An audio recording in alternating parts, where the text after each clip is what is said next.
ಏನು ಗೊತ್ತಾ, ನಾನಿವತ್ತು ಸಿಂಪಲ್ ಮತ್ತು ಟೇಸ್ಟಿಯಾಗಿರೋ ಹೋಟೆಲ್ ಸ್ಟೈಲ್ ಬಿರಿಯಾನಿ ಹೇಗೆ ಮಾಡೋದು ಅಂತ ಹೇಳ್ಕೊಡ್ತೀನಿ. ಆನಿಯನ್, ಟೊಮೊಟೊ, ಮೆಣಸಿನ್ಕಾಯಿ, ಸಾಂಬಾರು ಸೊಪ್ಪು ಮತ್ತು ಮಸಾಲೆ ಸ್ಪೈಸಸ್ ಮತ್ತು ಶುಂಠಿ ಬೆಳ್ಳುಳ್ಳಿ ಪೇಸ್ಟ್ ಮತ್ತು ತೊಳೆದಿಟ್ಕೊಂಡಿರೋ ಚಿಕನ್ನ ರೆಡಿ ಮಾಡ್ಕೊಳ್ಳಿ.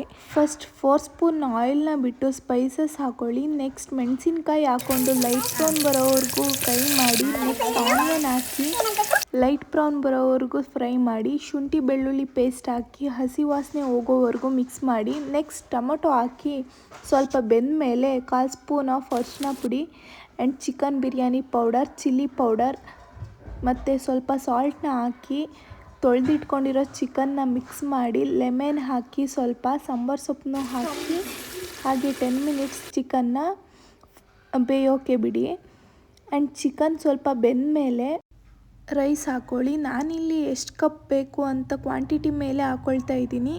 ಎಕ್ಸಾಂಪಲ್ ರೈಸ್ 2 ಕಪ್ ತೊಗೊಂಡ್ರೆ ನೀವು 4 ಕಪ್ನ ವಾಟರ್ನ ಆ್ಯಡ್ ಮಾಡಿ. ಸಾಲ್ಟ್ ಎಷ್ಟು ಬೇಕು ಅಂತ ನೋಡಿಕೊಂಡು ಮತ್ತು ಸ್ವಲ್ಪ ಸಾಂಬಾರು ಸೊಪ್ಪು ಹಾಕಿ 1 ಸ್ಪೂನ್ ತುಪ್ಪ ಹಾಕಿ ಕುಕ್ಕರ್ ಕ್ಲೋಸ್ ಮಾಡಿ ಆ್ಯಂಡ್ 1 ವಿಷಲ್ ಮಾಡ್ಕೊಳ್ಳಿ. Simple hotel style biryani ready ಆಗುತ್ತೆ.